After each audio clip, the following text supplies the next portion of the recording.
Thank you for joining. I'm excited to talk future of work. All right. Absolutely. Thanks so much for having me. It's like I've been looking forward to it. As have I. So is this the future? Are we in it right now, or when is it coming? We definitely are in it, and it is going to evolve. It's sort of gone through, I think, our expectations of what, where, and how we work have gone through a real structural shift. But I think we're still figuring it out in terms of this next phase before long-term trends truly stabilize. Well, flexibility has obviously been a huge part of the discussion. And you said one of the most profound things that I've heard throughout the whole pandemic when you said we should stop thinking about remote work like a dial and think about it more like a switch. And actually, I think I just got that backward. That's right. You said we should think about it like a dial instead of a switch. I'd love to hear you elaborate on that and how it's affected your thinking at Microsoft. Yeah, I mean, when we think about hybrid work, the dial metaphor, I think, helps because if you sort of even think one of the first things that if you take a 2x2 grid where you say people are either together, right, or remote, and are collaborating synchronously or asynchronously. In the previous era, so to speak, before the pandemic, you could get away by creating some norms and sort of forcing people into one or two quadrants. Whereas now, all the four quadrants at any given time have to be excellent in order for work to get done, collaboration to happen. Take just even one of the data points, Adam, which is the triple peak, right? We knew it even going into the pandemic, we had a bit of it, but now it's clear, right? I every night am triaging just before going to bed, all my mail, preparing for my next day. There's lots of asynchronous work I do. So in particular, supporting time shifted, like in a multinational company, a lot of the meetings are happening across time zones. I think we now expect us to both, quote unquote, asynchronously participate in them. So I think that's one area where we have to really think about asynchronous, synchronous work as much as we think about remote work. The second thing that I would say is the physical space even is changing, right? Why are people coming into work? What type of meetings should we even do when people come into work? Because coming into work, sometimes it could be in certain regions of the world in particular, people come in to just do focused time at work. So you have to have the physical space accommodate for that. There are design meetings. There are customer meetings. So again, I think physical space, somebody said to me, space is the ultimate collaboration tool that was refined in a 200-year period, right? After all, office space, they've done a lot of work to refine it. We're just not going to trade it away, but we're going to use it perhaps differently. And then the last thing I'd say is even how for example, we onboarded something like 50,000 employees during the pandemic. And so that means we have learned even what does onboarding look like? What does knowledge capital or accumulation of knowledge capital and learning look like inside of a corporation where you can start delivering some of this in the flow of your work versus you having to go offline to build that. Because it's sort of like, you have to substitute for some of the things that happened in a physical workplace. So those would be the three things, at least when I think about flexibility, thinking about hybrid work as a dial. It's more about really rethinking how people collaborate, how people learn, how you use physical space. Well, I'm a big fan of rethinking for obvious reasons. And I want to try to speak one of your languages. Can we double click on each of those themes that you just raised? Is double click the right lingo here? Is that what we're looking for? Okay, good. Yeah. All right. I'm trying to speak a little bit more tech. So first one is this idea of the triple peak. Your data have shown that about 30% of people are not just becoming most work active in the morning and in the afternoon, but again, just before bedtime. And I'm trying to figure out if this is a good thing or a bad thing. On the one hand, I think it meets the desire for flexible hours. On the other hand, it's probably bad for disconnecting and getting a full night's sleep. So how are you thinking about managing that? Yeah, it's a great question. And I think a lot more research, quite frankly, fundamentally has to be done, right?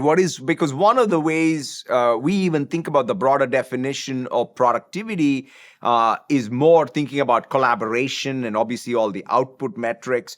Learning is another one, but well-being is being one of the most important pieces of productivity. So in that context, the way I look at the reason why I think a little bit of the hybrid peak is definitely going up is the desire that everyone has for flexibility. And so that paradox, if you need flexibility and yet you're trying to get work done, some of it means the workday does get spread out. But to your point, the habits, like before sleep, that's where I think we have to sort of be more informed by what are the good habits that one needs to develop so that your sleep, which is so important for well-being, is not interrupted. We know what stress does to many things in us. So this is one of those places where at least we are trying to say, what is the way to build even into the system of work, how a work assignment happens? We have the right nudges, right? One little feature we added even, for example, in email, this was even before pandemic we started, which is especially the higher up in the org you are and you send a lot of emails over the weekend, that's the surest way to destroy a whole bunch of people's weekend. And so to be able to set the norm and the expectation that you don't need the response back, some of that could be even also be very helpful. So I think we'll need to learn the soft skills, Adam. It's not about a tool, but it's good old-fashioned, good management practices that we need in order for people to have their well-being taken care of. Satya, are you saying that even you refrain from weekend emails? Well, I am learning, Adam, every day. One of the things that at least I'm getting better at, I would say, is being able to set that expectation. And quite frankly, the other thing that I feel most proud of is creating a culture where people are willing not to take a mail from the CEO and just feel that they have to respond, right? Because that's the thing. All of us are ultimately going to do things a little more on an impulse. But it means that everyone else is taking back a bit more control on what is good for them, because that's, I think, the ultimate thing. This is not about just the empowerment needs to be there for sure, but it also means that we as individuals working inside a company need to empower ourselves, because we have to sort of take on even more of the responsibility of our own well-being. But both sides of it, I'm learning and working to make sure that we get it right. Well, the world could use a little bit more of that enlightened, humane management. Let's talk about space. You did an internal analysis at Microsoft showing that over 60,000 people, when they had to shift to remote during the pandemic, their networks got more siloed and more static. And we know from decades of evidence that that's bad for learning and innovation, that you end up with all this redundant knowledge instead of fresh perspectives. So how are you tackling that, both in a remote hybrid world, but also as people potentially aren't in the office at the same time all the time? Yeah, and that's where I think a little bit of basically, if you think about what is the network of at work, right, which is you have work artifacts, you have people, and you have the net, and the topics and the network connection between all of that. And so one of the things that we're trying to first do is make the digital side of it, right, for that serendipitous connection. So we have one product called Viva Topics, which I love because when I get an email with, let's say, a bunch of jargon and a bunch of three-letter acronyms, which I've never heard of, I can simply go. It's kind of like an auto-generated, AI-generated wiki inside. So I can go to the topic. The beauty of that topic page is that the topic page not only has the summary of what the email content is about or that particular topic is about, but all the people who are associated with it. And then other work artifacts. So I can navigate. So we're doing a lot to create, again, as a natural part of whether synchronous or asynchronous. I can be in a meeting, by the way, same thing. I can hit on the profile page of a user, of a person I'm meeting, and then go to the topics they're associated with. So that's, I think, perhaps the best we can do a lot with digital networks inside the company that both help with the building up of knowledge capital, but also making these weak ties stronger. The other one that you mentioned is, again, something that, in fact, just yesterday I was reviewing some research which our folks are doing on what are people coming back to work for? In fact, what team norms are emerging? What are managers deciding to congregate people for? Is it onboarding? Is it some design session? Is it some mentoring? Because that's another thing that we've realized, that in order to do even good one-on-one personal mentoring, sometimes having the manager one-on-ones probably help a lot. So we're trying to come up even with the taxonomy right now of just even best practices that we are seeing in order to then say this is how the physical space then has to change. We're building out physical space so that it's more modular, literally, like, where in some sense, just like how digital tools have the malleability, can we to some degree create the same even with the physical space? But that's how we're approaching it. So modular, are you saying that my desk is going to be made out of Legos? So more or less, at least you should be able to make your desk appear in different places at different times, depending on the type of work you're going to do on that given day. I spent a lot of my childhood preparing for that, so I think that will go very well. You talked about onboarding a little bit. What are you finding about effective onboarding with 50,000 people who have never been physically in the same room together?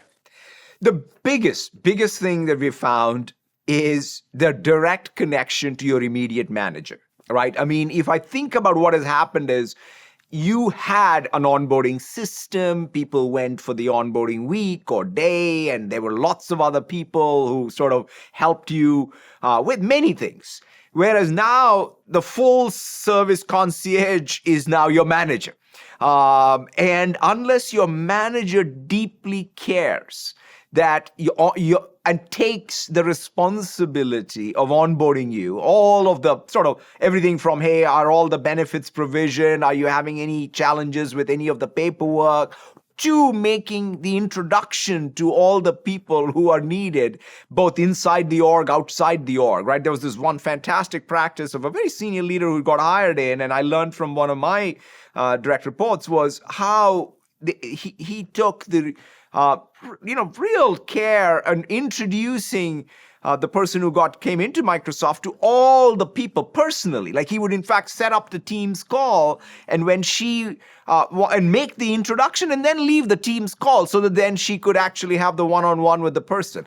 That type of deep care for onboarding being taken by even the first level manager, even interns. In fact, we saw this, interns who want to come back to Microsoft are those who had a great manager who took real deep care in their experience. So that perhaps is the biggest thing that we are trying to make sure we build into our managerial capability.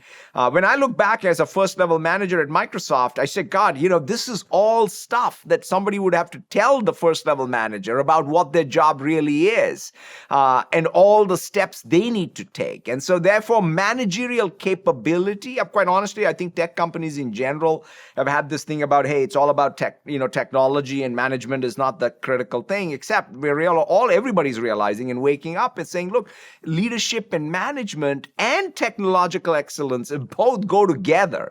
And we actually have to put our money where our mouth is and focus on building that managerial capability. And so we have this framework, Adam, called Model Coach Care, which is sort of the thing that we say every manager needs to sort of exhibit in terms of real skills.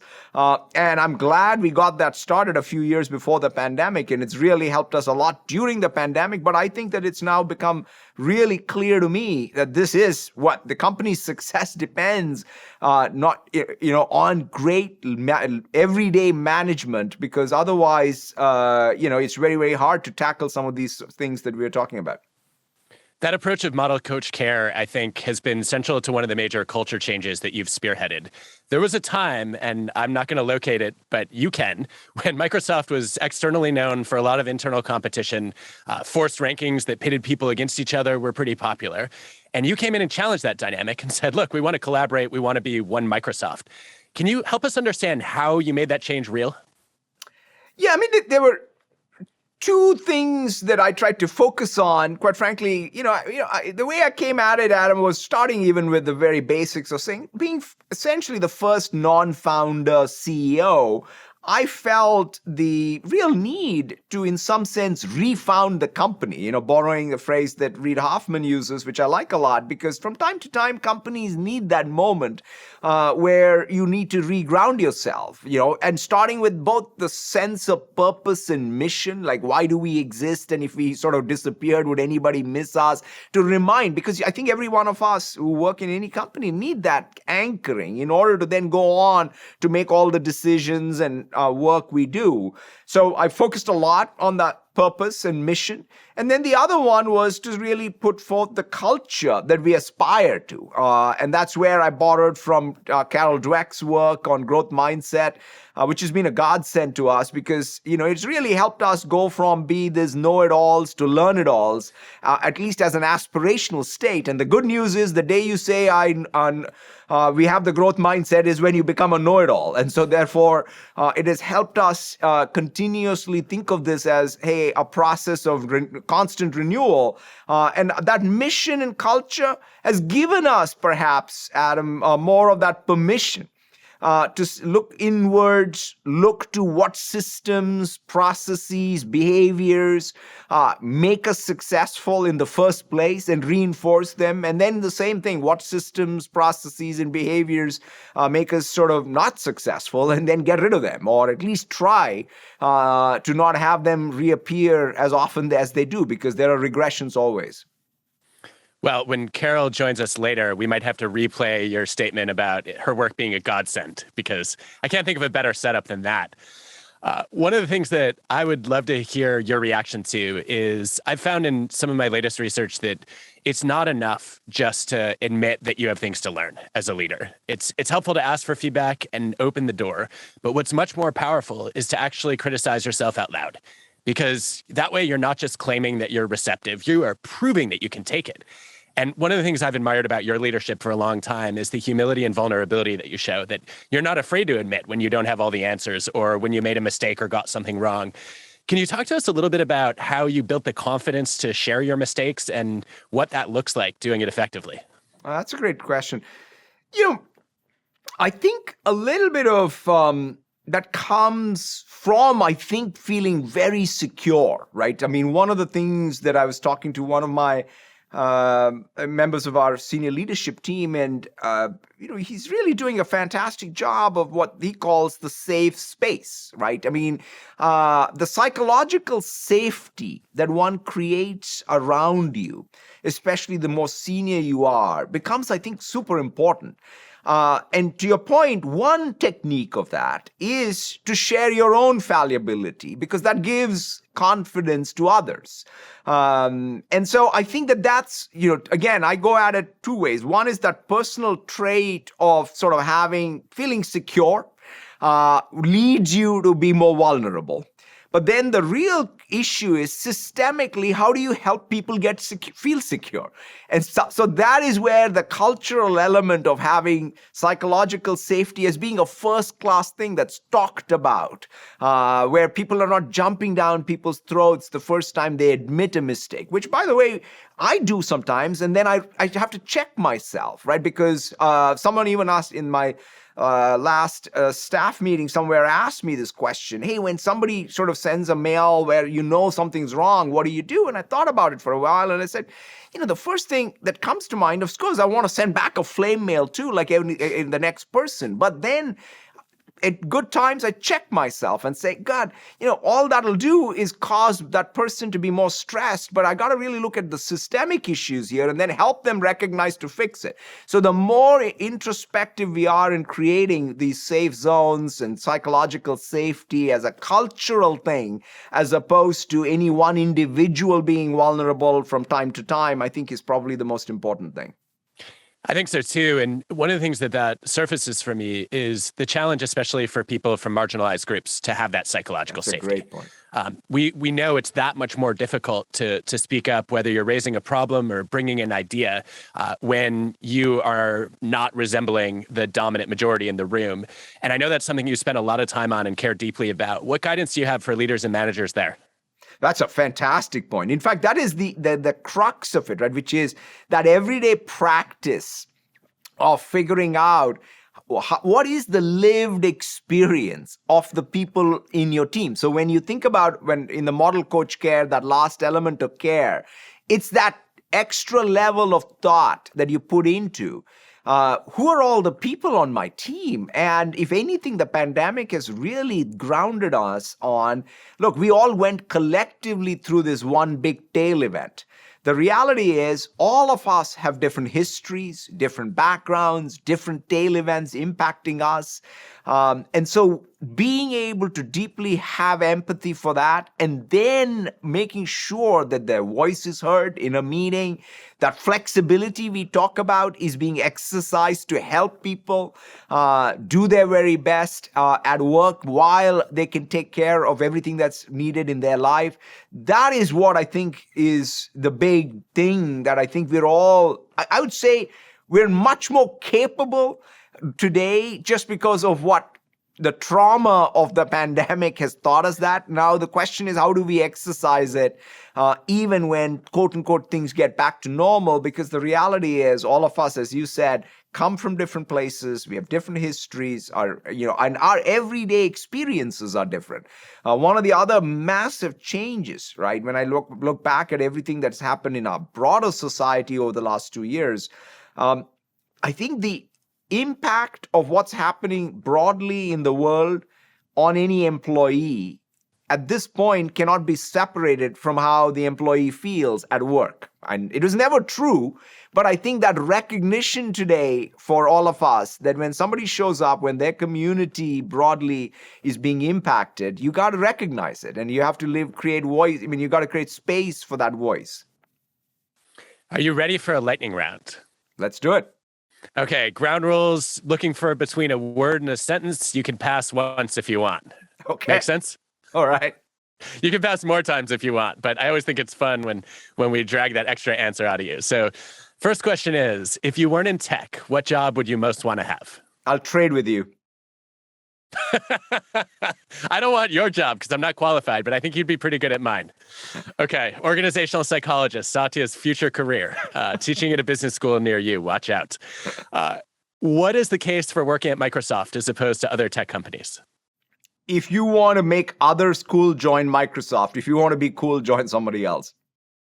I like it. Making others cool. Worst career advice you've ever received? I'll sort of say that the best career advice I got is don't wait for your next job to do your best work. So the worst would be the compliment to it. Got it. Something you've rethought in the past year?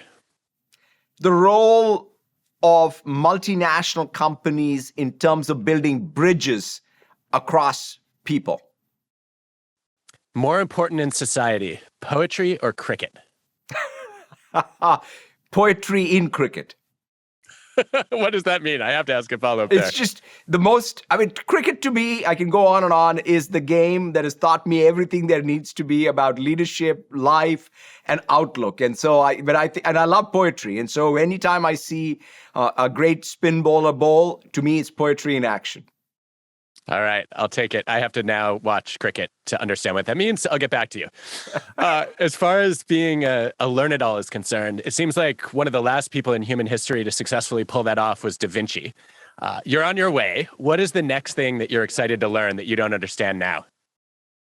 That's a great one. I mean, I think what I am most excited about right now is what are the drivers of next level of economic growth. So one of the fundamental things, Adam, I feel like being an incumbent in the tech industry, the stuff that you all at the business schools talk a lot about, why is it that the productivity stats are really not reflecting true progress because of all this great input that we have on technology? So I want to get to, if there's one thing I want us first to aspire, like what would it take for the world on an average to grow at 5%, double whatever the rate is? Like let's adjust for the post-pandemic world. I want to learn how do we shape the democratization of technology such that healthcare is better, education is better, the energy transition happens faster, we all get better mechanisms of credit, because I think tech as it's today expressed is too narrow, both in terms of its economic impact and that's what needs to change. And I want to learn everything there is to be about it. Well, we have our marching orders for the next few years of research then. Stay tuned. Stepping out of the lightning round, one of the things that I love most getting to sit down with leaders that I look up to is not just hearing them talk about how they think, but actually observing them in action and getting them to see them do what they do best. And speaking with your team and also having seen you a few times over the years as we've interacted, I know one of the things you excel at is just motivating people to do things they think are impossible. And I wondered if we could do a quick role play to get a taste of how you do that. So the scene is we've got a bunch of faculty at Wharton who like to do their own independent work. They're very much kind of living in their own silos. They don't collaborate as much as we might like. We don't even necessarily have a school mission that they rally around. And I kind of like my independence. That's why I chose this field. And tenure is something that gives me lots of freedom. Can you motivate me to collaborate more and to show up at the office occasionally? And full disclosure, I don't want to do it. Now, it's a great look. First of all, I think the motivation has to come from what it is that you as a researcher are trying to do and how teaming can help you do that better, right? This notion of what you do or what your team does versus the leverage you get from teaming is what needs to really intellectually and emotionally sort of make sense to you. So one of the things, even at Microsoft, quite frankly, is we're trying to emphasize, hey, great teams are important, but great teaming is the currency. And in fact, one of the phrases I use, getting to yes on unmet, unarticulated needs of customers is what requires great teaming. So that, in your context, it will be like, hey, that research paper, that research output will be better. And you will do, you will have more fame and fortune if you team better with your colleagues. And if I'm not motivated by fame or fortune, but really just enjoying my freedom and my intellectual exploration. Even intellectual exploration, think about like what is the source of intellectual exploration. It's sort of your own ability to learn from others. And so therefore your colleagues, think about, like I always think about the daily routine, the number of people I meet and how I was able to go explore new things because of the people and what I learned from them. And stepping out of this for a second, that is what strikes me so much when I think about what it means to be a learn it all or a lifelong learner is you genuinely believe that you can learn something from every single person you interact with. 100%. To me, that is in fact, there's a thing that I look at as my learning system. If there is one, I picked it up from my dad. He had this diary he would write every day where he would sort of put tasks done, people met, ideas generated to act on. And I love that, and the source of basically the ideas generated to act on are people and also the work you did. And so that to me is a continuous system. That is such a simple way to take the to-do list that everybody gets stuck on and say, wait a minute, I should also have a to meet and to learn list. Absolutely. And in fact, turn every meeting like that to me has been one of the greatest blessings is when I look at any meeting, what did I like? It's sort of like there's always signal and noise. People get caught up on the noise. But the bottom line is just focus on filtering for signal. Satya, as we wrap up the future of work conversation, do you have any predictions for what the next decade or two might look like? That's a broad question. What my hope, Adam, for that decade or two is truly we get into, to use one of the frameworks I love is that Carletta Perez's framework where she talks about economic growth and technological progress. If the last 10 years, even the last 30 years were sort of the installation period of a lot of the tech, I really hope we get into this deployment phase where every sector of the economy in every part of the world truly can benefit, at least as somebody who runs a tech company. That's what I hope that I get to work on in all the time I have here. That's definitely something for us to look forward to. Thank you. Thank you so much, Adam.